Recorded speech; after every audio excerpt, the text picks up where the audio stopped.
कुंज बिहारी जय राधा कुंज बिहारी जय गोपी जन वल्लभा गिरिवरधारी जय गोपी जन वल्लभा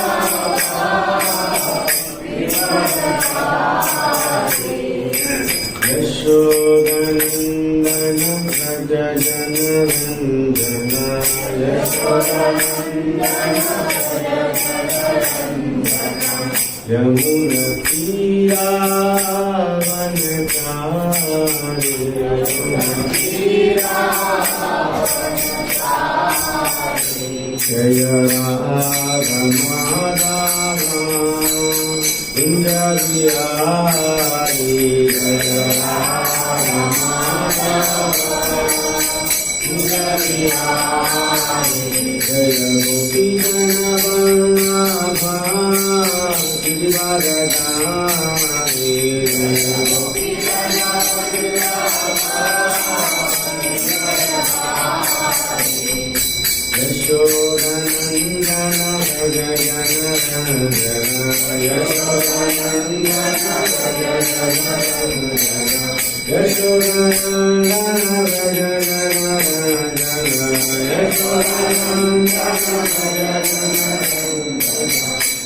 यशोदनंदन व्रज जन रंजन यशोदनंदन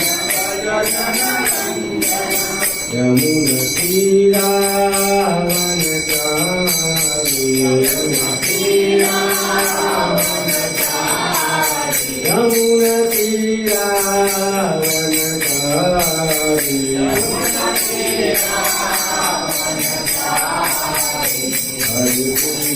हरे कृष्ण कृष्ण कृष्ण हरे हरे हरे राम राम राम हरे हरे हरे कृष्ण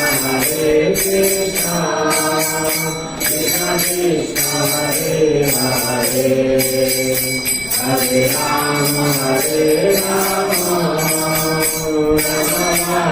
हरे हरे हरे कृष्ण कृष्ण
ज्ञानतिमिरन्दस्य ज्ञानाञ्जनशलाकया चक्षुरुन्मिलितं येन तस्मै श्रीगुरवे श्रीचैतन्यमनोभीष्टं स्थापितं येन भूतले स्वयं रूपा तदामय्यं ददान्तीश्वरपदान्तिकं वन्देऽहं श्रीगुरुं श्रीयुतापदकमलं श्रीगुरुं वैष्णवांश श्रीरूपं साग्रजातं सहगना रघुनाथान्वितं साद्वैतं सावधूतं परिजनसहितं कृष्णचैतन्यदेवं श्रीराधा कृष्णपादां सहगना ललिता श्रीविशाखान्वितांश्च हे कृष्ण करुणा सिन्धु दीनबन्धो जगत्पते गोपेश गोपिकाकान्त राधा कान्त नमोऽस्तुते तप्तकाञ्चन गौराङ्गे राधे वृन्दावनेश्वरि वृषभानुसुते देवी प्रणमामि हरिप्रिये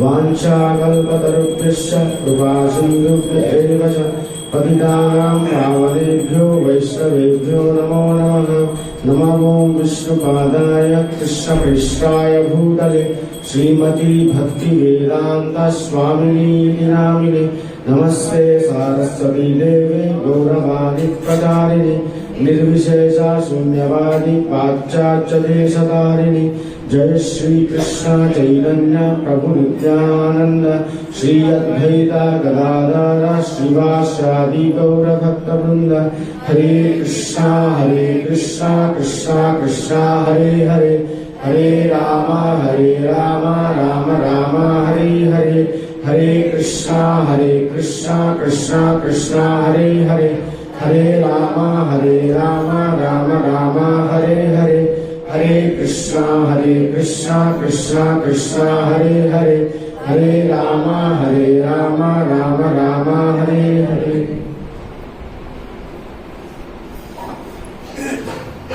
हरे कृष्ण।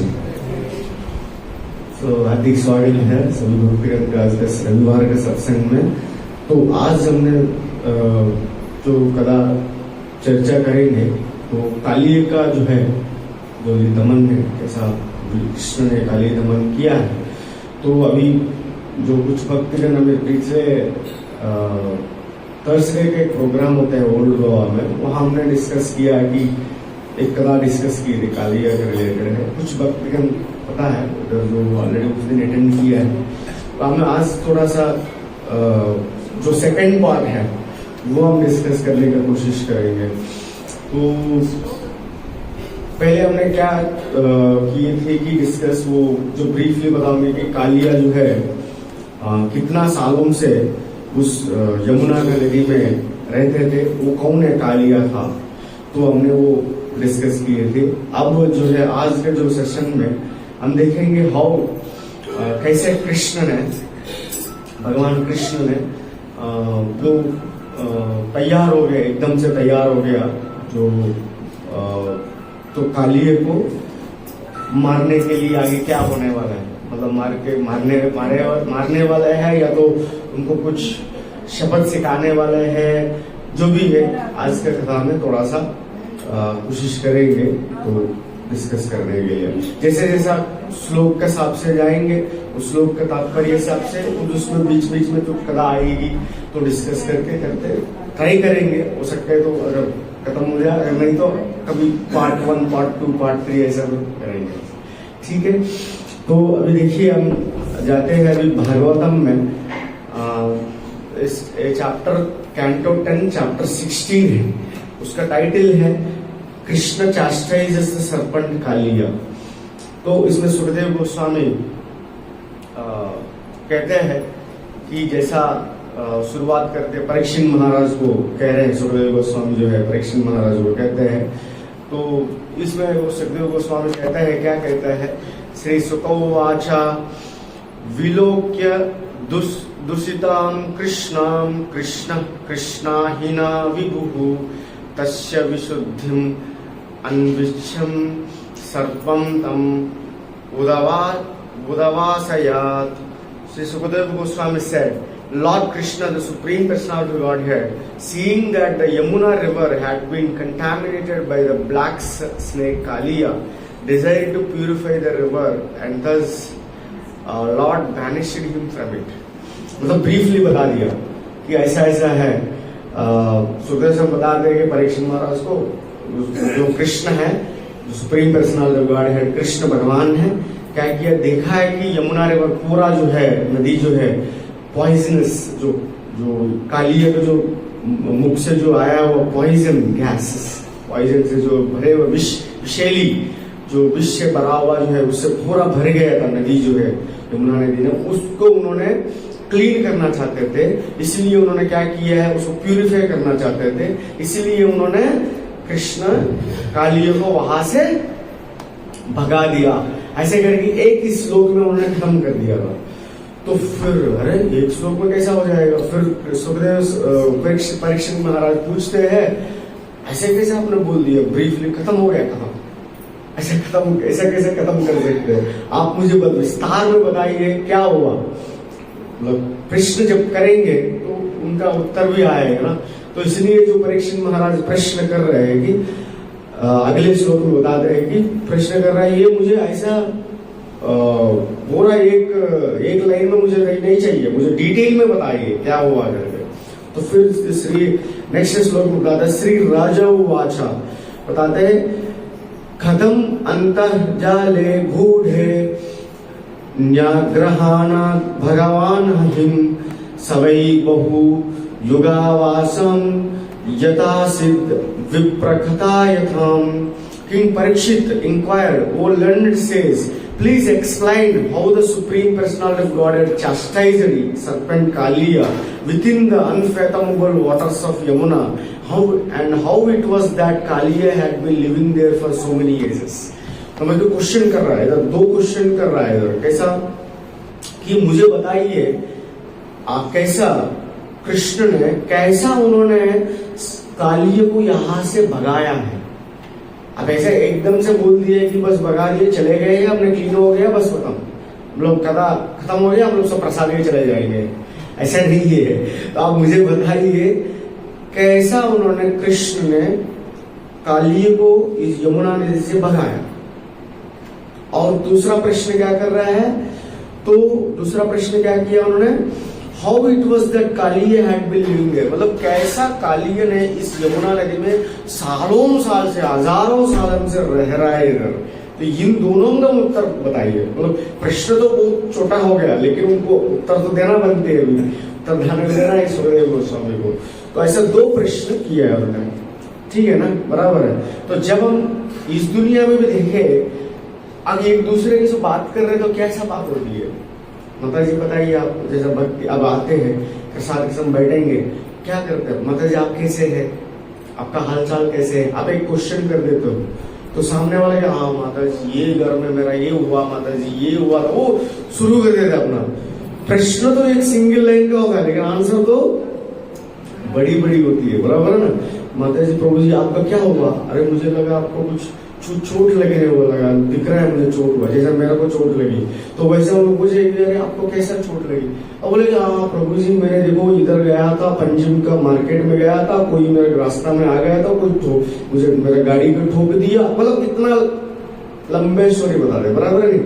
तो इसलिए क्वेश्चन इस दुनिया में देखिए ना, एक दूसरे का जो वार्तालाप जो है क्वेश्चन आंसर ही होता है, बराबर है नहीं। तो वैसे ही परीक्षित महाराज क्वेश्चन किया, दो क्वेश्चन किया, उनका उत्तर जो है सुखदेव गोस्वामी शुरू कर दिया अभी। तो अभी नेक्स्ट श्लोक में जाएंगे, क्या बोलता है, ब्राह्मण भगवतस्तस्या भूम्ना स्वच्छंदवर्तिनः गोपालधारा चरितम कस तृप्तियामृतम जुषान।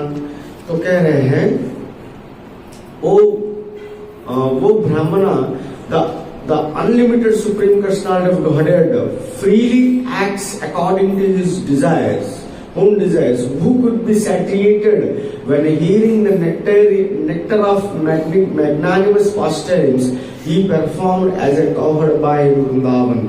तो कह रहा है कि मतलब कि परीक्षित महाराज पूछ रहे, मतलब कि और पूछ रहे थे कि वो ब्राह्मण, मतलब सुखदेव बोल रहा है कि आप बताइए कि भगवान ने अपना इच्छा से बहुत सारे लीलाएं करते हैं, तो कौन समझ सकता है उनका जो लीला है। तो आप मुझे विस्तार में मुझे बताइएगा कि उन्होंने क्या क्या लीला की है, क्योंकि भगवान को तो अनंत है। भगवान हमने ये ब्रह्म से बता रहे, अद्वैतम अच्युतम अनादिम अनंत रूपम, भगवान का रूप अनंत है, भगवान का लीला जो है जितना रूप है उतना लीला के हिसाब से उनका नाम मिलती है ना। भगवान का नाम अनंत है, भगवान का रूप अनंत है, उनका लीला भी अनंत है। अपना इच्छा से भगवान जो है लीला करते हैं। तो वो मुझे बताइएगा कि कौन who could be satisfied when, मतलब कि जिनका मन, जिनका हृदय जो है संतुष्ट क्यों नहीं रहेगा। जब भगवान का लीला हम सुनेंगे तो उससे इतना संतुष्ट मिलता है, इतना आनंद मिलते हैं, तो इसलिए तो भगवान इतना लीला करते हैं। तो अपना इच्छा से इतना लीला करते हैं, आप मुझे बताइए कि विस्तार में क्या क्या उन्होंने ये सब लीला बताइए मुझे। मतलब बार बार अभी जो लास्ट प्रोग्राम में सत्संग में डिस्कस की कि भगवान का कथा सुनने में कितना लाभ मिलते हैं, कितना लाभ मिलते हैं। बराबर है। किसी को याद है जो सत्संग रविवार सत्संग माता जी आप आए थे, आप बता सकते कौन सा क्या लाभ मिलते हैं भगवान का कथा सुनने में? हाँ, लेट आए थे तो क्या एक दो हमने 4 बताए थे, हमने 4-5 जो है भगवान का कथा सुनने में लाभ है। तो कोई आप अपने गैस करके भी बता सकते हैं अगर बताना है तो। माता जी, निर्मला माता जी, क्या हो सकता है भगवान का कथा सुनने में क्या मिलता है? शांति मिलती है और आनंद और washing the past sins, washing away the past sins। हाँ, यस, प्रभु जी ने बताया, नीलेश ने सुना है याद किया है। और कोई बता सकते हैं? हाँ, प्रेम मिलता है। भगवान का कथा सुनने से भगवान का और आसक्ति बढ़ती है, भगवान का और आसक्ति बढ़ती है। अटैचमेंट्स टुवर्ड्स कृष्णा इंक्रीजेस, और मटेरियल जो अटैचमेंट से धीरे धीरे जो है खत्म होती है। जैसे जैसे हम कथा जितना सुनते हैं, जितना बार बार हम कथा के बारे में सुनेंगे, भगवान का लीला सुनेंगे, उनका बारे में उनका साथ जो अटैचमेंट बढ़ते हैं, और एट द सेम टाइम जो है मटेरियल अटैचमेंट्स, मतलब जो भौतिक चीजों में आसक्ति जो है धीरे धीरे जो है खत्म होने लगेगी। ये बढ़ते जाएगी, वो खत्म हो जाएगी, ऐसा है। तो और बहुत सारा लाभ है। तो साथ के साथ मन का संतुष्टि मिलेगी। जो मटेरियल डिस्ट्रेस, ये चाहिए वो चाहिए, हैंकरिंग्स, जो मटेरियल चीजों में हैंकरिंग्स है ना, वो धीरे धीरे खत्म हो जाएगी। जब हम भागवत पढ़ेंगे ना, जब भागवत पढ़ना शुरू करेंगे तो क्या होता है, भागवत पढ़ने से सपोज आपका कुछ मोबाइल, आपका हाथ में जो भी आपका मटेरियल चीज खो जाता है, सपोज आपने खो दिया, मतलब कहीं मतलब कुछ वस्तु आपने खो दिया, जैसा कीमती वस्तु आपने जब खो दिया, आपको बहुत दुख होता है। बराबर है नहीं? जैसे मेरा अनमोल मोबाइल है जो मेरे पास, सपोज फॉर एग्जांपल मेरा आईफोन है, ये आईफोन मैंने खो दिया। अगर पहले खो दिया होता था तो क्या होता था, बहुत बुरा लगता है, अरे मैंने खो दिया। जब हम भागवत पढ़ेंगे, धीरे धीरे भागवत के साथ अटैचमेंट बढ़ाएंगे ना, तब मैंने मेरा वस्तु जो है मेरे पास जो पड़ा था, अगर मैंने खो भी दिया, लगेगा ठीक है कोई बात नहीं, खो दिया ना, अगले दूसरा कुछ ले लेंगे। तो क्योंकि भागवत के साथ अटैचमेंट बढ़ेगा, क्योंकि भागवत का कथा सुनेंगे, भागवत के साथ अटैचमेंट करेंगे ना, धीरे धीरे अपना जो चीजों में जो है, जो भौतिक चीजों में जो है आसक्ति जो है हमें धीरे धीरे खत्म हो जाएगा। तो ये जो है इतना लाभ है। तो भागवत का सुनने में भगवान, क्योंकि कृष्ण का संबंधित कथा है ना, जब कृष्ण का कथा सुनेंगे तो कृष्ण कौन है, तो कृष्ण का तो मटेरियल चीज नहीं है, कृष्ण आध्यात्मिक है। कृष्ण का नाम भी कहाँ से आया, जो हरे कृष्णा कृष्णा कृष्णा हरे हरे, हरे राम राम राम हरे हरे। ये जो मंत्र कहाँ का है, ये मंत्र है, इस दुनिया का मंत्र है क्या, गोलोक प्रेम धन हरिनाम संकीर्तन, मतलब गोलोक धाम से, भगवान का धाम से आया वाला मंत्र है। हर दिन जब इतना भी माला करो आपको बोर नहीं होंगे, आप जितना भी माला करो आप थकते नहीं है।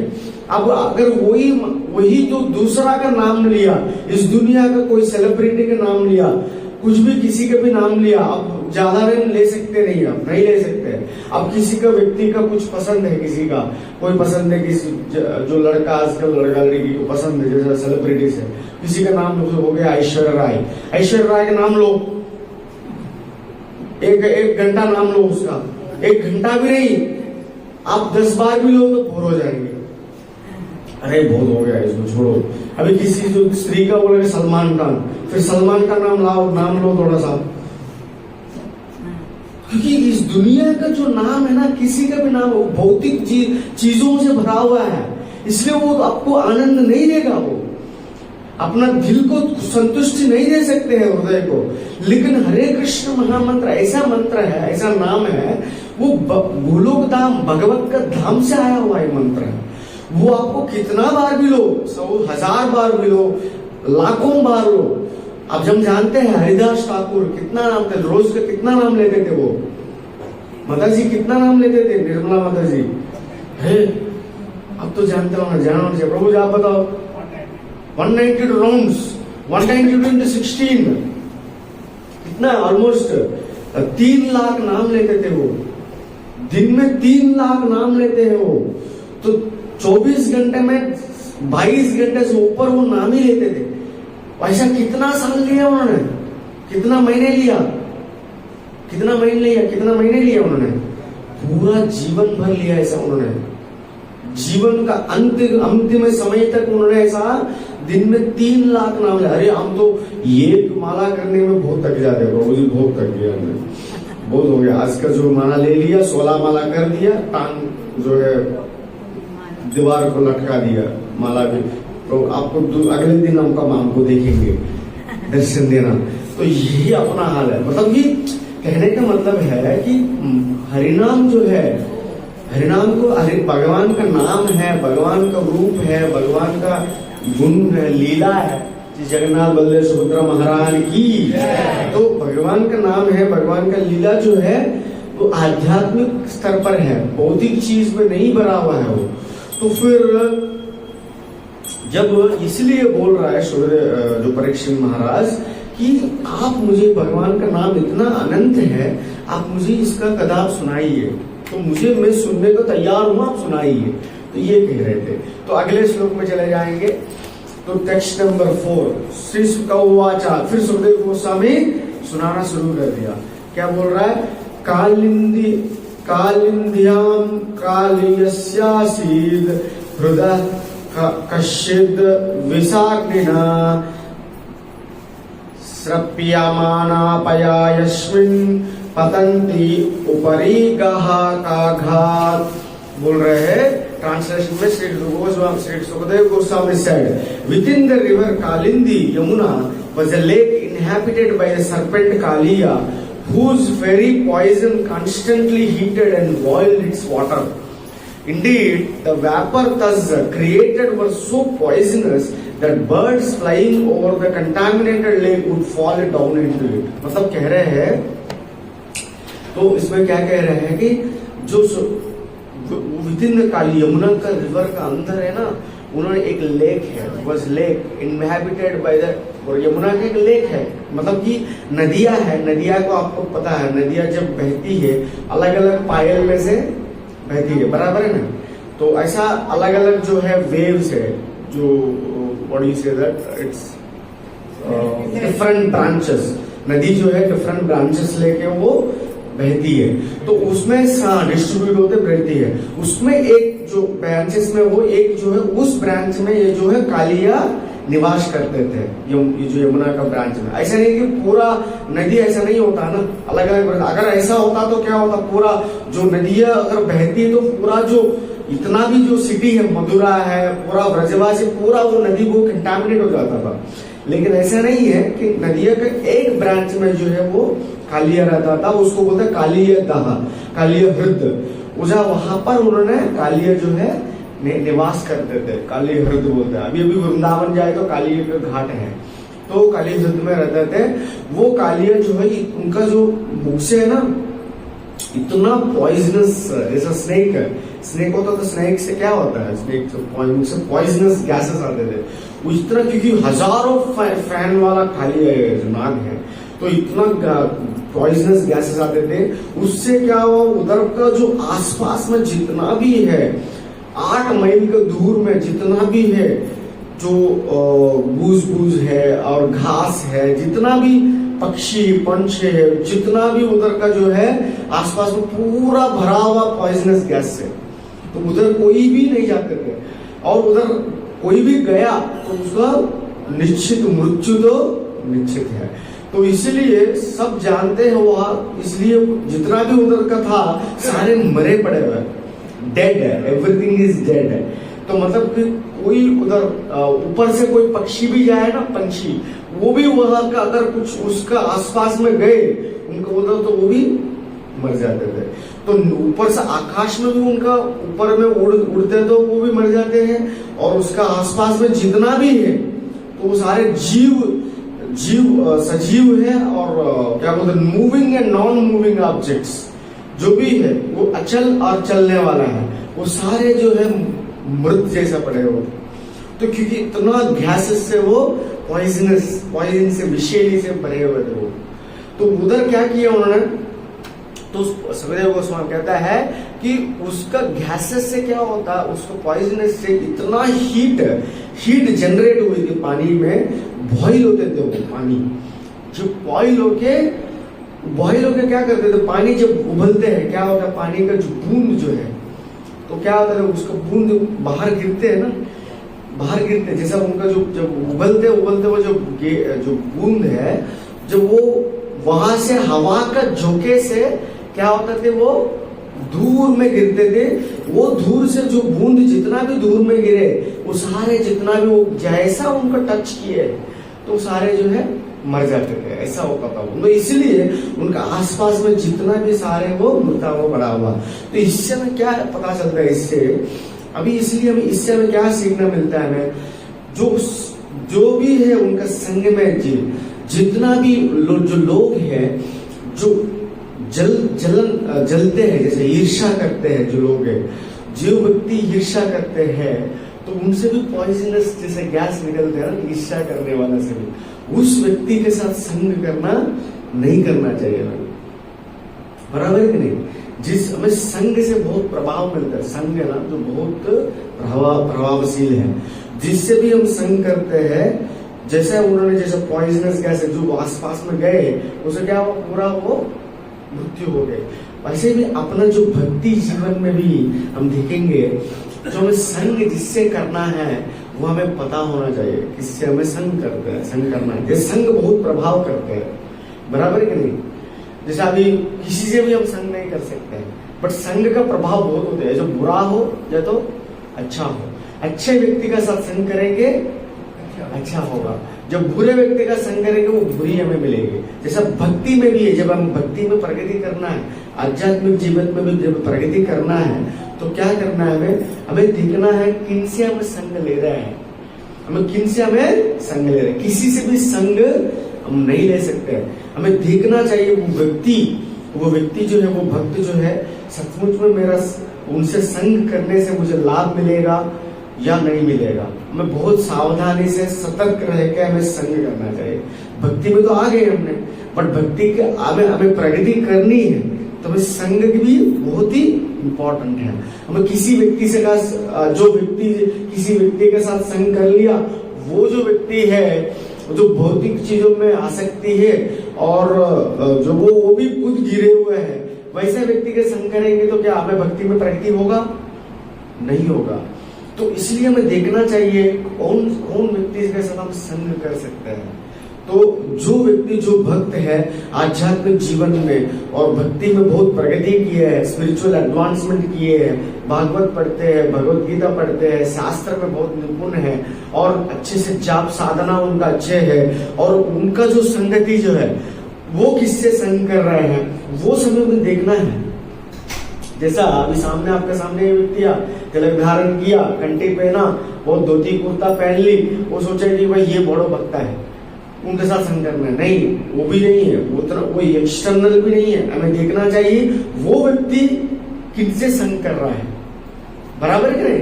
वो जो क्या हुआ, वो जो बूंद पानी का बूंद जो उनका गलती नहीं थी, पानी का गलती है क्या उधर, पानी का, लेकिन उन्होंने क्या किया, विषय संग हुए थे उनका, जो सर्प का जो विषय संग होके वो जो पानी का बूंद हवा का झोंके से उन्होंने कहा गिरी, जो बाहर का घास है उसमें गिरे थे वो पूरा खत्म हो गए। इसलिए हमें जो पानी के, हम तो दिखेगा पानी अच्छे तो दिखते हैं, सफेद दिखते हैं, बहुत अच्छे, जो व्यक्ति जो है वो किनसे संग कर रहा है वो भी हमें जानने का बहुत आवश्यकता है। वो इसलिए हमें क्या करते हैं, शास्त्र में कहता है कि शुद्ध भक्त का संग खास करके करना बहुत आवश्यक है। हमें भक्ति में प्रगति करना है तो खास करके शुद्ध भक्त है, तो उनका जैसा जो बहुत बड़े मतलब हमें पता चलेगी ये व्यक्ति बहुत साधना में बहुत अच्छा करते हैं, निपुण है, और उस जैसा भक्त है, जैसे शुद्ध भक्त जैसा उनके साथ संग करना जो है बहुत ही, उनके साथ संग करेंगे तो तुरंत प्रगति करेंगे भक्ति में। जैसा में एक स्टोरी आता है पुराणों में, तो उसमें ऐसा कहा जाता है एक व्यक्ति बहुत पाप किया, उन्होंने बहुत पाप किया था। वो पाप करने तो क्या हुआ, उनको इतना पाप किया उसको जो वो बोल भी नहीं सकते, इतना गिन भी नहीं सकते, इतना पाप किया उन्होंने। तो जिससे भी उन्होंने क्या किया, फाइनली उनका मृत्यु का समय आ गया। तो मृत्यु का समय आ गया तो फिर क्या, पाप करने से कौन आते हैं हमें पकड़ने में? यमदूत। यमराज ने बोला कि इसको बहुत पाप किया, इसको लेके आओ।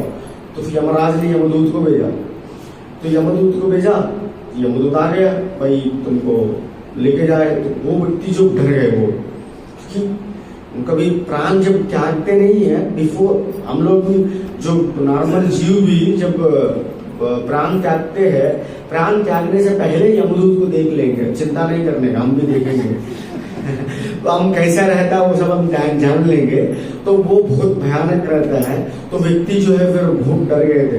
वो डर के क्या किया, उनका घर में एक्सीडेंटली उनके घर में तुलसी के पौधे थे, तो उन्होंने क्या कि तुलसी पौधे को पकड़ लिया। उन्होंने तुलसी पौधे को ऐसा पकड़ के रख दिया। मैं भी क्योंकि उनको डरे हो, अभी क्या करना है पता नहीं चला, उनको पता नहीं तुलसी कौन है क्या है वो सब पता नहीं था। उन्होंने क्या किया, चलो लोग बोलते हैं तुलसी का ये करना चाहिए। फिर उन्होंने क्या किया, अभी मेरे को तो जाना नहीं है, मैं पता नहीं किसी को शेल्टर लेना है, किसी को आश्रय लेना है। उन्होंने क्या किया, तुलसी के पौधे को कस के पकड़ लिया ऐसा। तो लेकिन अब तो फिर यमदूत में चिंतित में पड़ गए, और इसको तो कैसा, आपको सब जानते हैं कि इन्होंने तुलसी को आश्रय ली, तुलसी कंठी माला पहने, उनको तो यमदूत तो छू नहीं सकते हैं। तो प्रभुपाद जी ने ऐसा हमें संस्था में जुड़ा दिया कि वो हमें सब जगह में सब ओर से हमें प्रोटेक्शन दिला दिए प्रभुपाद जी की कृपा से। तो फिर उनको उन व्यक्ति ने अरे यमदूत ने बुला रहा है, अरे 1 मिनट के लिए आ जाओ, थोड़ा सा तुमसे बात करनी है, उसको छोड़ के आ जाओ 1 मिनट के लिए तुमसे, क्योंकि उनको लेके जाना है। ये तो बड़ा नहीं मैं किसी का ही नहीं आना है, मुझे इसको छोड़ के नहीं आना है। तो ये क्या कर दो, क्या करे, अभी पता नहीं चल रहा मुझे। तो फिर यमदूत ने बोला अरे अब ये तो आना ही रहा है, बहुत रिक्वेस्ट किया, आप आ जाओ, 1 सेकंड के जाओ, वापस आप चले जाओ, क्योंकि उनको जब वो छोड़ के गए तो उनको लेके जाने के लिए तो प्लान बनाया था। तो वो तो छोड़ ही नहीं रहा, बोले मैं इनको तो छोड़ना नहीं है, मुझे पकड़ के रखा, मैं नहीं कहीं नहीं आना है मुझे। तो फिर इन्होंने की चिंता में क्या करना है, फिर यमराज के पास गए, अपना बॉस के पास गए, क्योंकि उनका ड्यूटी है ना, नहीं कर पा रहा। तो यमराज को बताया, तो यमराज भी आ गया, वो आके बोला कि अरे 1 मिनट के लिए आ जाओ, तो हमसे आपसे बात करनी, थोड़ा चलते हैं बात करनी। नहीं। तो यमराज ने बोला अरे तू इतना पाप है, तो दंड तो मिलना है उसको, तो फिर कैसा है, अपना ड्यूटी तो करना है, अपना कर्तव्य करना है, निभाना है। तो फिर बोल रहे नहीं मैं कहीं नहीं आना, मैं तो इस तुलसी को छोड़ के मुझे कहीं नहीं आना। फिर ये तो पता नहीं कैसा कर रहे हैं, इसको शिक्षा नहीं, हम इनको शिक्षा नहीं दे तो हमको दंड पड़ेगा। तो फिर यमराज ने कहा, यमदूत यमराज जाके उन्होंने ब्रह्मा जी के पास गए। तो ब्रह्मा जी को बुलाया, जैसे कोई एक व्यक्ति है जो भूलोक में एक व्यक्ति है, उन्हें भी चौड़न आश्रम में रहता है, उन्होंने ऐसा है, फिर वो तुलसी को पकड़ के रख दिया, पकड़ के बैठ गया, वो आने रहा। तो फिर तो क्या करें, ब्रह्मा जी भी आ गया। तो ब्रह्मा जी आ गए, बोले 1 मिनट के लिए आ जाओ, ब्रह्मा इस सृष्टि का निर्माता ब्रह्मा भी बोल रही, तो 1 सेकंड के लिए आ जाओ, बात करते हैं आपसे। बोलो नहीं मैं इनको छोड़ के कहीं नहीं आना, आप कुछ भी करो, क्योंकि बहुत डर गए थे वो, तो पकड़ के रख दी। तो फिर ब्रह्मा जी बोले क्या करेंगे अभी, तो इसको तो करना है,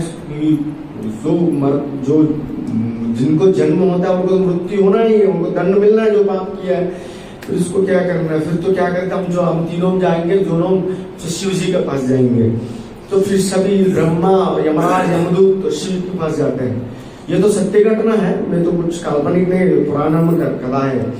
तो फिर वो जो ये दोनों जाके पता है ऐसे व्यक्ति जो है, फिर ऐसा था, इतना पाप किए हैं, उनको दंड देना था, उनको अपना यमलोक में लेके जाना था, लेकिन ऐसा हुआ कि वो तुलसी को पकड़ ले, वो आना ही रहा। तो ये तो नहीं जा सकता हम लोग हैं, तो फिर क्या करना है? फिर उन्होंने बोला चलो, शिवजी भी बोलने लगा, अरे तुम आ जाओ, इतना लोग बोल रहे हैं, हम तो सब लोग बोल रहे हैं, तो आप आ जाओ, 1 मिनट के लिए वापस चले जाना। तो फिर बोला कि नहीं मैं इसको छोड़ के कभी नहीं आना। फिर बोला कि अभी क्या करे? तो फिर क्या किया, वो व्यक्ति को बोला चलो आप तो नहीं आ रहा, तो फिर तुलसी के साथ क्या करो, आपको एक पल्लकी में बिठाएंगे, पल्लकी बोलते ना ऐसा, अच्छा पालकी, तो पालकी में बिठाएंगे। वो तो उनको बोले कि आप पालकी में तो बैठ सकता हो ना, तो बोले ठीक है, पालकी के साथ तुलसी के साथ बैठता हूँ। फिर तुलसी के साथ पालकी में बैठ गया, बैठ के फिर उन्होंने कहा कि चार होता है ना पालकी का, एक जो हिस्सा में ब्रह्मा जी, एक हिस्सा में शिव जी, पीछे एक यमदूत है और चौथा में यमराज है, चारों मिलकर उन्होंने क्या किया, विष्णु के पास लेके गए। तो विष्णु जी वैकुंठ में विष्णु के पास लेके गए, तो विष्णु जी को कहा देखो ये व्यक्ति था, देखो ये तुलसी को छोड़ नहीं रहा है, अभी वो दंड मिलना है उसको, कैसा नहीं मिल रहा, क्या करना है हमें उसको। तो विष्णु तो सीरियसली बोल रहा है, चारों मिलकर, विष्णु तो हंस रहे थे।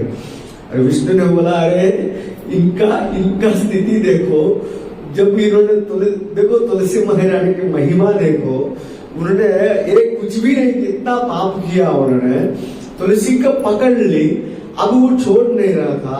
वो व्यक्ति को एक तरफ से ब्रह्मा जी, एक शिव जी और यमराज, यमदूत, सब उनको पालकी में बिठा के मेरे पास लेकर आया। देखिए किस विष्णु जी ये देख के हंस रहे थे, मतलब तो देखिए।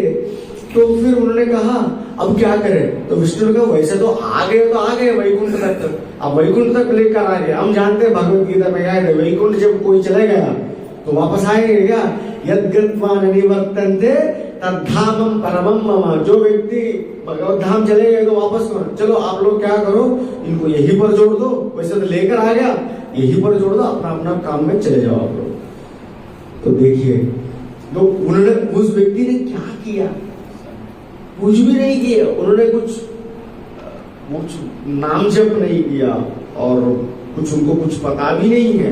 इतना आजीवन पर इतना पाप किए उन्होंने। फिर उन्होंने क्या किया, अल्टीमेटली तुलसी को पकड़ के रखा बस, बराबर नहीं, मतलब तुलसी महारानी का आश्रय लिए उन्होंने। तो वो इतना आश्रय लेने से वो भगवत धाम तक चले गए। तो भक्ति इतना आसान है। हमें क्या करना चाहिए? शुद्ध भक्त का आश्रय लेना चाहिए। प्रभुपाद जी अगर नहीं है तो प्रभुपाद जी का हम भक्त उसका पुस्तक से आश्रय ले सकते हैं। उसको उन्होंने जितना पुस्तक रचना की उसको पकड़ने में वो पढ़ते। प्रभुपाद जी कहते हैं मेरा फिजिकल आश्रय नहीं मिल रहा है तो फिर भी मेरा आश्रय कैसा ले सकते हैं आप? मेरा इंस्ट्रक्शंस फॉलो करके। हम सब जानते हैं प्रभुपाद जी तो शुद्ध भक्त है, बराबर है नहीं? तो प्रभुपाद जी का आश्रय लेना चाहिए। और प्रभुपाद अगर कोई शुद्ध भक्त नहीं मिल रहा है तो किनका आश्रय लेना चाहिए हमें? तुलसी महारानी का आश्रय लेना चाहिए। तो जिनका जीवन में तुलसी महारानी का आश्रय मिल गया और प्रभुपाद जी जैसा महान आचार्य का आश्रय मिल गया तो और क्या चाहिए? थोड़ा सा। तो ये संघ का प्रभाव है। तो ये देखिए, मतलब कि तो इसलिए जो विश्व, तो इसलिए संघ का प्रभाव बहुत होती है। तो वैसा हमें कहां पर थे, कहां से आ गए, हम स्टोरी में चले गए। तो फिर यहाँ पर हम विश्व जो है, जो हवा के झोंक से जो बूंद गिरे थे उसका आसपास में जितना भी घास फूस जो भी है, जड़ जो ट्रीज है, पौधे, सब पौधे है, सारे जितना भी है वस्तु है, सारे जो है मरे पड़े थे। तो फिर अगले श्लोक में चले जाएंगे।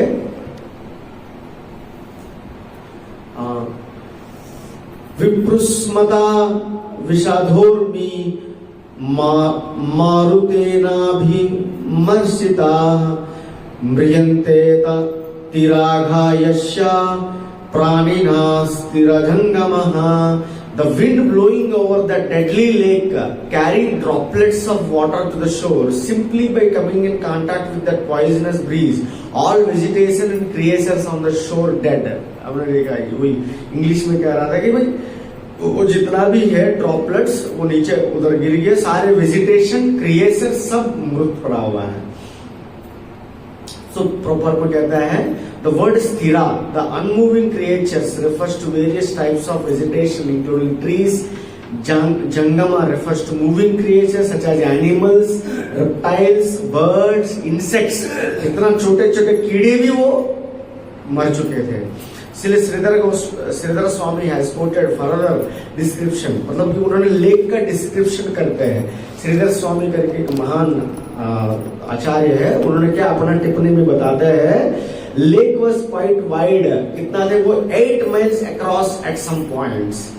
Even the demigods could not cross over it. मतलब इतना 8 mile 8 मील का वो जो रिवर था पूरा उन्होंने विषैली से भरा हुआ था. और the water in the lake was very deep, मतलब इतना गहरे थे जो रिवर है, इतना नदी जो इतना गहरे थे. और like the immovable depths of the ocean, मतलब ऐसा है कि वो ओशन जैसा लगते थे, उतना गहरे थे वो जो जहां कालिया निवास करते थे. और could not be agitated. Approaching the lake was difficult for its shores were covered with holes in which serpents lived. तो वहां पर उसका आसपास में भी जो सांप है ना, छोटे छोटे सांप है, अपना जो छेद बना के उसमें निवास करते थे. ये तो बड़ा सरपंच है जो कालिया जो है, उनका आसपास में जो उनका जो मेहमान होगा, उनका जो बच्चे हैं, उनका भी फैमिली होती है ना, तो वो छोटे छोटे सर्प जो है अपने छेद में निवास करने लगे हैं. तो वो कह रहे थे. और all around the lake was generated by the fire of the serpent's poison. This powerful fire would at once burn up even blade of grass that happened to fall into the water. For a distance of 8 miles from the lake, the atmosphere was most unpleasant. और वो भी कह रहे हैं कि वो तो हमने डिस्कस किया है, तो कि इतना पूरा एटमॉस्फेयर इतना विषैली से भरा हुआ थी, वो बहुत अनप्लीजेंट थे. वो जो एटमॉस्फेयर है पूरा फॉग जैसा बन गए थे उधर आसपास में. तो सनातन गोस्वामी बताते सनातन गोस्वामी अपना आचार्य है, वो क्या कहते हैं कि उन्होंने मिस्टिकल पावर है, जैसे कालिये को ना एक सिद्धि थी. क्या सिद्धि थी? उन्होंने वो सिद्धि से क्या किया, एक जल स्तंभ बना दिया. मतलब कि अंदर में जल का अंदर ही उन्होंने एक घर बना दिया था. उस घर का अंदर वो रहने लगे ताकि वो अपना फैमिली के साथ रहने लगे. घर का जो नदिया का अंदर ही है. तो ऐसा उनका सिद्धि थे कालिये का पास, उनके साथ वो रहते थे. और अगले श्लोक में ताम संद वेग विषवीर्यम अवेक्षते न दुस्ताम नदीम च क्लासम यमुनावतारः कृष्णं कदम्ब अधीर्युततोति तुंगम अश्पोत्य घाड़ रसनोन्यापदा विशोदे. तो कहते हैं लॉर्ड कृष्ण सा how the Kaliya serpent had polluted the Yamuna river with his terribly powerful poison. Since Krishna had descended from the spiritual world specifically to subdue envious demons, the Lord immediately climbed to the top of very high Kadamba. So अब क्या हुआ था यहाँ पर? तो इतना हमने पता चला कि कालिये का क्या है. तो आई थिंक हमने थोड़ा और 10-15 मिनट बताएंगे फिर, क्योंकि स्टोरी बहुत लंबा है, जितना हो सके हम लिमिटेड टाइम में बताएंगे, उसके बाद आगे जब नेक्स्ट टाइम डिस्कस करेंगे. ठीक है. तो अब क्या हुआ था कि क्योंकि आगे कृष्ण तो आतुर थे ना, कृष्ण को कालिये को जो है उसको मारना चाहिए मुझे, क्योंकि वहां से भगाना था, क्योंकि सारे जो क्लीन करने चाहिए यमुना नदी को, क्योंकि खेलने के लिए नहीं हो रहा था वहां, कोई भी आसपास में सब प्रॉब्लम हो रहे हैं. तो इसीलिए कृष्ण ने भी स्टोरी को आगे बढ़ाने के लिए क्या किया, ये लोग कृष्ण हमेशा क्या करते थे, कृष्ण कहाँ आते थे, खेलने के लिए आते थे. उसका एरिया में आसपास में उन्होंने हर मतलब जो पूरा जो ब्रजमंडल में हर जगह में कृष्ण जो है अपने जो फ्रेंड्स के साथ खेलने के लिए जाते हैं. तो उस दिन क्या किया उन्होंने कि कालिये का जहां पर कालिये का हृदय है, कालिये का जो दा है, वहां का आसपास में उन लोगों ने खेलने के लिए लेके चले कृष्ण ने. तो सब जानते हैं कि कालिये का जो प्लेस है, जो उनका जो फ्रेंड्स है, उनका जो गोपालक है, सब जानते हैं उधर जाने से खतरा है करके. तो उन्होंने क्या किया, कृष्ण ने गेंद खेलते हैं लोग, एक दूसरे का गेंद होता है ना, गेंद से खेलते हैं तो बच्चे लोग हैं. तो उन्होंने कृष्ण ने क्या किया, अपना जो गेंद जो है ना वो दूर से उन्होंने फेंका है। एक दूसरा एक जो जो उनका जो मित्र है उनका जो गेंद है ना उन्होंने दूर से फेंका, वो जाके वहां कहाँ गिरी थी, खाली का हृद में गिरी थी, वो खाली के दह में। तो फिर वो उनका जो फ्रेंड ने बोला नहीं नहीं मेरा गेंद मुझे चाहिए था, मुझे चाहिए, मेरे को वही से मुझे वो गेंद चाहिए। तो दूसरा उनका मित्र ने कहा अरे वहां कैसे बोल रहा आप उधर जाके लेने के लिए, आपको पता नहीं है, आप पागल हो गए क्या, वहां क्यों बोल रहे हो जाने के लिए, वहां तो पता है काली है जो सर पर रहता है तो किसमें का खतरा हो जाएगा, प्रॉब्लम हो जाएगा। तो उन्होंने बोला नहीं नहीं नहीं मेरा गेंद, क्योंकि कृष्ण योगमाय शक्ति जो है उन्हें लीला तो प्रदर्शित करने है ना, इसलिए उन्होंने क्या किया, दूसरा जो फ्रेंड है उनसे बुलवाया कि उनका मुंह से नहीं मेरा गेंद मुझे ही वापस चाहिए। तो कृष्ण जो चलो मैं चलता हूँ, फिर उनको ले ले कृष्ण चाहते हैं अपना मित्र का है वो जाके वो काली के दह में गिरे। तो उन्होंने क्या किया, अपना जो बहुत जोर से बहुत तेज रफ्तार से वो गए, कहाँ गए थे, उनका एक पेड़ है, वो पेड़ में गए थे, ऊपर चढ़ने के लिए गए थे। तो कहा काली दह का पास में कदम्ब ट्री, कदम्ब पेड़ है, कदम्ब झाड़ है, इतना लंबे झाड़ है, कदम्ब झाड़ में चढ़ गए थे कृष्ण ने।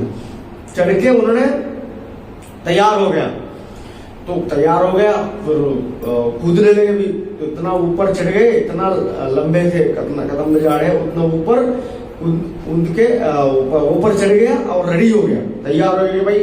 उनके दोस्तों को कह रहा है मैं अभी मैं कूदने वाला हूँ। तो फिर ऐसा इसमें वर्णन है, इसमें इस श्लोक में कहता है कि कृष्ण जो है कैसे उन्होंने एक्टिंग कर रहे थे, मतलब कि मित्र के सामने कर रहे थे।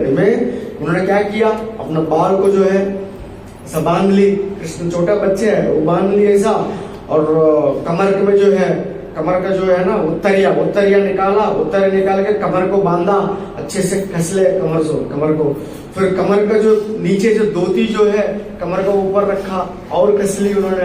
ये सब चीज ऐसा कर रहे हैं और अपना भुजाओं को ऐसा कर रहे हैं, मतलब कि अभी मैं तैयार हूँ, कूदने वाला हूँ। तो फिर यहाँ मित्र कहते हैं अरे क्या तुम कूदो, ये तो मजाक हो गया है क्या, आ जाओ तुम्हें अपना दिखाना करना, आ जाओ नीचे आ जाओ, अब मुझे दिखाओ मत, तुम्हारा जो बड़ापन जो है तुम दिखा रहे हो ना, ये सब तुम कुछ नहीं कर सकते हैं, आ जाओ करके मित्र कहते हैं। देखिए वृंदावन में यही है, भगवान क्या अपना हमेशा जो है, भगवान जो है अपना बड़ापन दिखाना चाहते हैं, अपना जो भगवत्ता दिखाना चाहते हैं, लेकिन वहां पर उनका वो चलता नहीं है। जो उनका जो मित्र के सामने, जो भगवान का जो मित्र के सामने है ना, जो भगवत्ता जो है दिखाना वो नहीं चलते। अभी भी उनको चुपते अपना मित्र है, अपना जो है सखा है, वो कैसा उन्होंने कैदा कूद ले, तुम वो सब दिखाओ मत दिखाओ, तुम नीचे आ जाओ जल्दी, अपना ये वहां काली रहता है, बहुत खतरनाक है, तुम्हें मार डालेगा, तो आप मत जाओ ऐसा करके। तो इसका देखिए भगवान के साथ जो संबंध है, जो मित्र के साथ है ना, वो इतना प्रेम है, उस प्रेम में ना अपनापन मानते हैं वो, ये भगवान नहीं मानते हैं वो लोग। तो क्योंकि इतना प्रेम करते हैं, प्रेमावेश में जो ब्रजवासी जो है भगवान मानते ही नहीं है।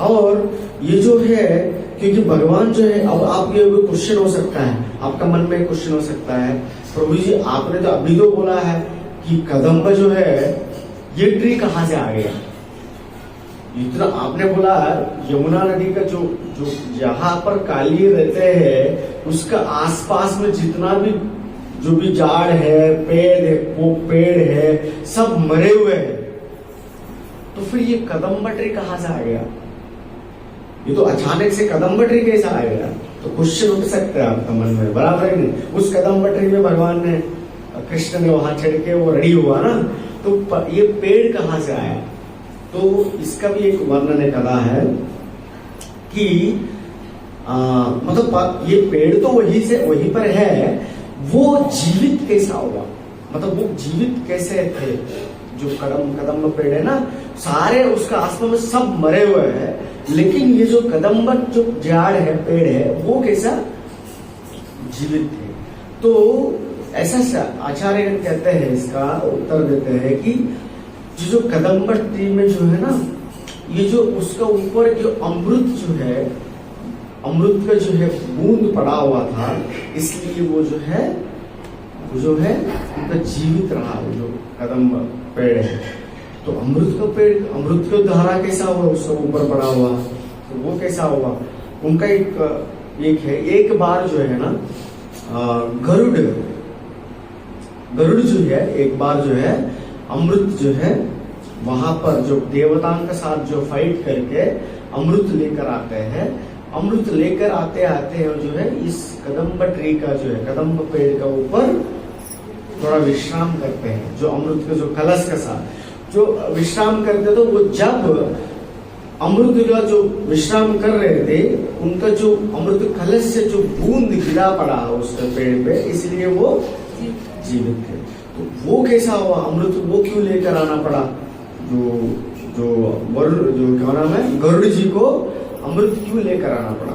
तो उसके लिए कहानी है, एक बार जो है कश्यप मुनि के जो पत्नी है, तो उनका नाम है कद्रू। कश्यप मुनि के पत्नी का नाम है, बहुत सारे पत्नी है, उनका 2 पत्नी है। उसमें एक बार जो है एक नदी के पास स्नान करने आते हैं।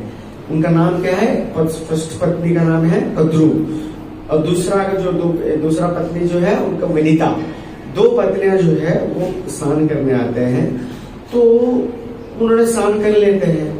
तो स्नान करने के बाद वो दोनों जो है दूर से एक झाड़ का पीछे ना एक जो सफेद का घोड़ा देखते हैं, सफेद कलर का, सफेद रंग का घोड़ा को देखते हैं। वो देखते हैं, जो कद्रू बोलते हैं, दोनों को सफेद कलर का दिखता है वो जो घोड़ा है। तो कद्रू बोलते हैं घोड़ा तो सफेद है, लेकिन उनका पूंछ जो है ना वो काले है, ऐसा बोलते हैं कद्रू जो है।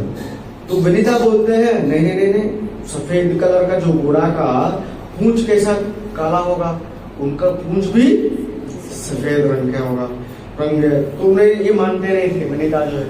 कद्रू बोलते नहीं, उनका कलर जो है, उनका जो पूंछ का कलर काले हैं।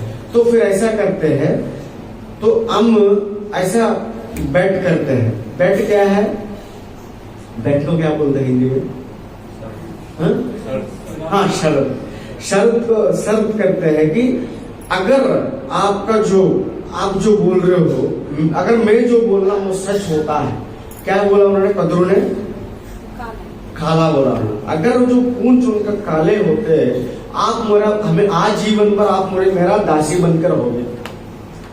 तो फिर अगर आप जो बोला है, आप जो बोला है वो सच होता है। आप जो, उन्होंने क्या बोला विनीता ने, सफेद। आप जो बोल रहे हैं वो सच होता है, तो मैं आपका दासी बनकर रहूंगी। तो फिर ठीक है, मंजूर है शर्त। तो फिर अभी हम तो जाके देख नहीं सकते, बहुत थक चुके हैं, तो फिर हम विश्राम करेंगे। सुबह हम जाके वहां पर देखेंगे कि वो क्या है करके। तो फिर वो तो सोने वहां पर सो रहे थे, लेकिन कद्रू के मन में तो ये था कि वो सत्य हो सकता है, मैं गलत हो सकता हूँ, तो इनको तो दासी नहीं बनना है मुझे। तो क्या किया उन्होंने, जाके और रातों रात वहां जाके देख ली। उन्होंने देखने के बाद क्या बोला, उनका पूंछ क्या निकली, सफेद है। अरे वो अभी मैंने उनको तो बोल दिया मेरा। तो फिर उन्होंने क्या किया, डिस्ट्रेस में आ गए, बहुत दुख में आ गई थी। तो फिर उन्होंने बोला, अपना कद्रू का पुत्र कौन है, सारे सांप है, जो सांप है ना, कद्रू का पुत्र है, सारे सांप है। तो अपना पुत्र को कह रहे कि अरे मुझे तुम बोले ऐसा ये कर दिया, शर्त में मैं बोल दिया, मैं उनका दासी नहीं बनना चाहती हूँ। तो आप क्या करना, आप मेरे लिए एक हेल्प करना है, वो जो सफेद वाला पूंछ को ना, आप वो अपना जो शरीर से लपेट लो। क्योंकि सांप क्या है, सांप का कलर क्या है, काले है ना। आप जितना भी सांप है, बहुत सारे उनका पुत्र है, आप जाके उनको पूरा उनका सांप को जो है पूंछ को अपना शरीर से लपेट लो। तो बोला चले, फिर आपको माँ का जो है इच्छा पूरी करनी है। तो उन्होंने सारे जो सांप चले गए, वहां जाके उन्होंने शरीर को लपेट ले, रातों रात जाके। सुबह हुई, वो विनीता और कद्रू दोनों जाके देखा तो क्या हुआ, खा लेने के लिए। तो फिर बोला कि तुम आपको तो अभी मेरा दासी बननी पड़ेगी। तो फिर उन्होंने बोला ठीक है। उनका फिर जो विनीता जो है दासी बन गई। तो विनीता का जो पुत्र कौन है? अरुण एंड गरुड़ है। अरुण गरुड़ है। अरुण कौन है? जो सूर्य जी है ना, सूर्य भगवान, सूर्य जी का रथ सारथी है, अरुण है। गरुड़ जी हम जानते हैं विष्णु का रथ सारथी है। तो फिर अभी कितना सालों से वो अपना दासित्व जो है निभा रही थी, लेकिन गरुड़ जी को अरुण को अच्छा नहीं लगा। मेरा जो माँ जो है उनका दासी बन के रह रहे। तो फिर गरुड़ जी कहने लगा, अरुण गरुड़ जी आके कहने लगा कि मेरा जो माँ को इस दासत्व से मुक्त कराइए। तो फिर सांप ने कहा चलो आपको मुक्त कराएंगे, लेकिन हमें एक काम करना होगा। क्या करना है? आप हमें देवता लोक से अमृत लेकर आना है। अमृत आपने पिलाइए, आपका जो माँ से हमें इस दासत्व से मुक्त करा देंगे। फिर वो जाके देवता का पास गए। अब वो बहुत बड़ा कहानी, जब हम बाद में डिस्कस करेंगे कभी। तो फिर गरुड़ जी जाके उनके साथ युद्ध करके जो वहां से फाइट करके वहां से अमृत लेकर आए। जब वो अमृत लेकर आ रहे थे उनको देने के लिए, उसके बीच में बहुत दूर है ना, तो बीच में जब वृंदावन में ये जो कादम्ब ट्री का पेड़ का उधर उन्होंने आश्रय लिए थे, थोड़ी देर रहा उन्होंने। जब उन अमृत कलश से रहा, थोड़ा जैसा हमने जब हम लेक्चर में भी हम लोग जगह पर हम थक जाते तो क्या करते, आराम करते हैं ना, थोड़ा नींद लेते। जब वो नींद कर रहे थे, वो नींद करते करते कभी कभी ऐसा होता है ना, हम जब भी खरा सुनते तो कभी कभी जो थोड़ा सा नींद आते हैं, जब सामने व्यक्ति देख रहा तो ऐसा उठते हैं, बराबर है कि नहीं? तभी भी कथा सुन रहे हैं, कभी कभी सो जाते हैं हम लोग भी। तो फिर वैसा ही है, तो वो भी ऐसा झरक दिया। जब तो क्या हुआ, वो जो अमृत कलश से अमृत जो बूंद जो है जो गिर गया, तो वो जो पेड़ में गिर गए, उससे वो जीवित रहा। तब से ऐसा है। उसके बाद उन्होंने अपना जो माँ को जो है उसको उनको देकर अपना दासत्व से मुक्त करा दी। तो ये है। लेकिन इसलिए जो कदम्ब जो पेड़ जो है सजीव थे, ऐसा बोल रहे थे। कुछ आचार्यगण कहते हैं नहीं, ये थोड़ी बात हो गई, ये तो हो सकता है, बट लेकिन ये कहाँ बड़ी बात है? जब कृष्ण स्वयं जिसका भी छूते हैं वो तो सजीव तो रहना ही रहना है, उसमें क्या बड़ी बात? इतना बड़ा कहानी बोल रहे हो आप। जहां कृष्ण जिसको भी छूते वो तो सजीव रहता है, उसमें क्या बड़ी बात है? ऐसा कह रहे कि वो सजीव तो रहना ही रहना है, क्योंकि कदम्ब ट्री में, कदम्ब पेड़ में कृष्ण चढ़ा था ना। कदम्ब झाड़ में कौन चढ़ा? कृष्ण चढ़ा है। जहां कृष्ण का जिनको भी छूते हैं वो तो सजीव रहता ही रहता है, उसमें क्या बड़ी बात? इतना आप टिप्पणी बोल रहे हो, इतना कहानी बोल रहे हो, इतना बोलने की जरूरत नहीं, ऐसा कहते हैं। लेकिन कुछ आचार्य कहते हैं नहीं, वो तो ठीक है। कुछ आचार्य ऐसे भी कहते हैं कदम्ब ट्री तो पेड़ है, वो तो ऐसा भी है उसका, इसलिए उनका सजीव थे कि तो इतना सालों से वो सहन कर रहे थे, इतना सालों से उन्होंने सहन कर रहे थे कि कृष्ण कभी आएगा मेरे ऊपर चढ़ेगा। वो कैसे सहन कर रहे थे? क्या सहन कर रहे थे वो? कि काली ना कितना सालों से, वो हजारों सालों से वहां पर रह रहे हैं, जो यमुना का पेड़ में रहे, और उसका बाजू में, आजू बाजू में कदम्ब ट्री रहा है, बराबर है ना। तो इसलिए इतना सहन किया उन्होंने रह के, इसलिए वो सजीव है। इससे हमें क्या सीख सकते हैं? भक्ति में हमें क्या चाहिए? दो चीज चाहिए। भक्ति में हमें टिकना है ना, भक्ति में हमें आगे बढ़ना है, प्रगति करने में दो चीज का आवश्यकता है। क्या है वो? एक जो धीरज रखना है, और दूसरा जो है सहनशीलता। जो व्यक्ति धीरज रखता है और जो व्यक्ति सहनशीलता, मतलब उनका अंदर पेशेंस, टॉलरेंस होता है, वो डेफिनेटली भगवान को अट्रैक्ट करते हैं, वो भगवान का कृपा को वो पाते हैं। तो बराबर है कि नहीं? तो जिसका व्यक्ति का अंदर ये दो गुण होता है, धीरज रखना, मतलब धैर्य रखते हैं, और जो भी उनका जीवन में कुछ भी उठाव चढ़ाव होता है, उठाव चढ़ाव, बराबर है ना, तो उसको भी शकन टॉलरेट करके आगे बढ़ते हैं, बराबर है। अपना जीवन हर व्यक्ति के जीवन में आते ही रहते हैं। क्या रहता है? द्वंद्व आते रहते हैं, हैप्पीनेस एंड डिस्ट्रेस, और सुख दुख आते रहते हैं। उस दोनों का वो जो है सहन करके जो है आगे बढ़ते हैं, वो व्यक्ति को जीवन में निश्चित जो है कृष्ण का कृपा होगी। तो वो कुछ आचार्यगण कहते हैं, और वो तो आप क्या बोल रहे हो, जिन व्यक्ति का जीवन में वो जो कदम पटरी में कौन आया था पहले, कौन आके विश्राम किया था? गरुड़। गरुड़ कौन है? विष्णु का भक्त है। जिनका जीवन में वैष्णव का आश्रय, वैष्णव आ गया उनका जीवन में, तो भगवान का आना निश्चित है, बराबर कि नहीं? भगवान का कृपा होना निश्चित है। तो कदम्बटरी इसलिए जिद्दा है, उधर सजीव है, क्योंकि उनका ऊपर कौन बैठा है? बैठे थे गरुड़ जी, बैठे विश्राम लिए, उनका आश्रय लिए थे। गरुड़ जी महान वैष्णव है, विष्णु का महान भक्त है। तो वो जब आके बैठे तो क्या उसमें क्या बड़ी बात है? कदम्बट जो झाड़ है विश्राम करते हैं, सॉरी सजीव तो रहते हैं, वो क्यों करते?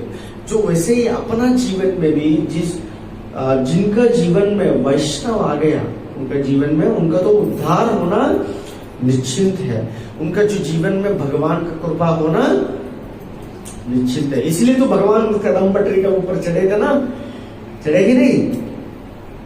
तो जिनका जीवन में विष्णु का वैष्णव का कृपा हो जाता है, उनका जीवन में भगवान का कृपा होना निश्चित है। तो वैसा कहते हैं। तो इतना सारे रीजन है, कारण है भगवान का जो कदम जो झाड़ है उसका सजीव होने के लिए। तो फिर अभी जो भगवान जो है तैयार हो गया, कमर कस ली है, अभी जो यमुना नदी का जाके जो कालिया को उद्धार कर रहे। कालिया ने बुलाया था क्या? भगवान कैसे जा रहे हैं उनके पास? भगवान कैसे जा रहे हैं? ये बता के हम यहाँ पर विराम देंगे, क्योंकि बहुत कथा है, आगे बहुत श्लोक है, 40 श्लोक है, हमने कवर किया अभी 7-8 श्लोक है। तो अब यहाँ पर 5 मिनट बता के हम यहाँ पर विराम देंगे, बराबर है? तो अब बताइए हमें, खाली जो चढ़ गया था, जो कदम्ब झाड़ में चढ़ गए थे, तो कमर कस लिया और तैयार हो गया किनका पास जाने के लिए? कालिया के पास। कालिया कौन थे एक्चुअली? इतना विश्व भरा हुआ एक सांप है, विश्व भरा हुआ सांप है, उस सांप का पास चलने के तैयार हो गया। ये कुछ अजीब नहीं लग रहा है हमें? अभी ये जो है भगवान इतना कृपालु, देखिए, बिन बुलाए जो कालिया के पास भगवान जाने के लिए तैयार हो गया। तो हम तो हमेशा बुला रहा है, हरे कृष्णा कृष्णा कृष्णा हरे हरे, हरे राम राम राम हरे हरे। इतना आतुर से हम बुला रहे हैं, हर दिन बुला रहे हैं भगवान। क्यों नहीं आएंगे? आएंगे नहीं आएंगे? पक्का आएंगे। तो अबे इससे हमें क्या सीख मिलता है?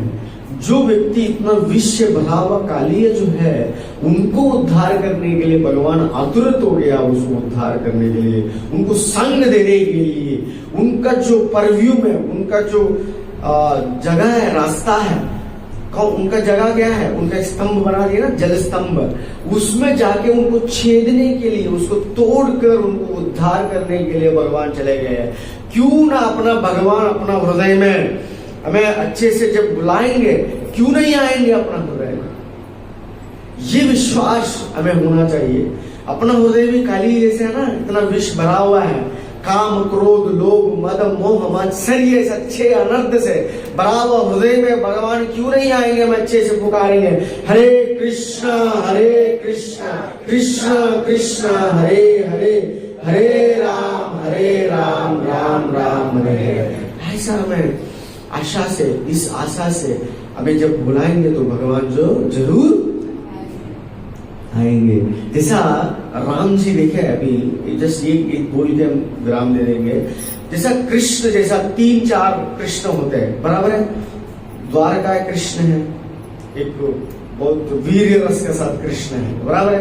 वृंदावन में कृष्ण जैसा है, कृष्ण गोपियों के साथ जो माँ का साथ जैसे मक्खन चोर किया वैसा कृष्ण है। वैसे मथुरा का कृष्ण है, अलग है। वैसे है राम जी भी अलग अलग राम है। जैसा राम जी का अयोध्या का राम अलग है, उनका मतलब राम की मतलब कि अलग इन द सेंस राम तो एक ही है, उनके साथ जो लीला के साथ अलग अलग नाम से पुकारा जाता है। अयोध्या का राम अलग है और दंडकारण्य का राम अलग है और लंका का राम अलग है, बराबर है। अयोध्या आप लोग में कौन सा राम को अच्छा पसंद करेंगे? आप बताइए मुझे, हाथ खड़ा कीजिएगा। अयोध्या का राम को और दंडकारण्य का राम को और लंका का राम को मुझे बताइए कोई भी। आप माता जी अयोध्या राम, आप माता जी अयोध्या, आप माता जी अयोध्या। तो मैं चाहता हूं लंका का राम चाहिए मुझे। क्यों? एक आचार्यगण कहते हैं मुझे चाहिए लंका का राम, क्योंकि अयोध्या में राम को किसने बुलाया? राम आया है, दशरथ महाराज ने बहुत यज्ञ किया है, पुत्र कामेश की यज्ञ की है, बराबर। आप सब सुना होगा ना कथा, रामायण का कथा। जो उन्होंने जब प्रार्थना की तब तो राम आए थे उनका जीवन में, मतलब एज पुत्र का रूप में। दंडकारण्य राम कैसा है? दंडकारण्य में क्यों गए राम?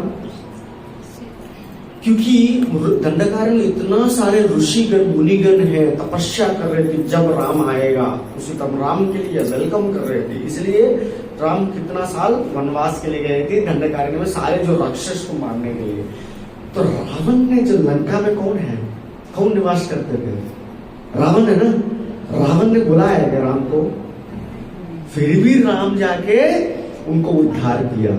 तो हम अपना परिस्थिति भी ऐसा ही कि हम तो बुला नहीं रहे, तो हम ऐसा आशा करें बिन बुलाए राम मेरा हृदय में आ जाए, मैं लंका जैसे हृदय को उसको तोड़ फोड़ करके मेरे हृदय में शुद्धिकरण करके मेरे को भगवत नाम जाए। इसीलिए लंका का राम बहुत पसंद है।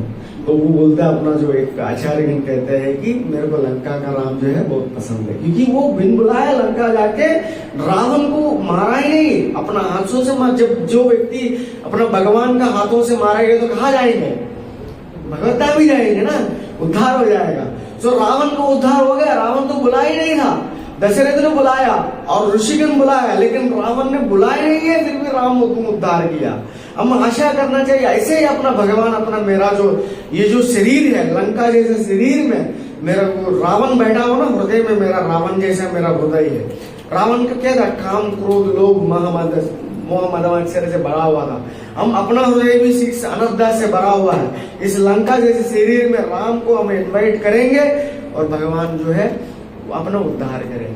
तो ये से हम बुलाएंगे हरे कृष्णा कृष्णा कृष्णा हरे हरे, हरे राम राम राम हरे हरे। यहाँ पर हम विराम देंगे कथा को। यहाँ पर आगे जब क्या होगा, जो कृष्ण ने अभी तैयार हो गया था अभी कूदने के लिए, कूदने के बाद क्या किया है, फिर कैसा उन्होंने फाइट किए हैं, वो सब हम अगले जब सेशन में हम लिखेंगे। हरे कृष्ण। बहुत बहुत धन्यवाद सभी भक्तगण का। तो अगर मेरे से गलती हो गई तो मुझे माफ कर दीजिएगा। हरे कृष्ण हरे कृष्ण।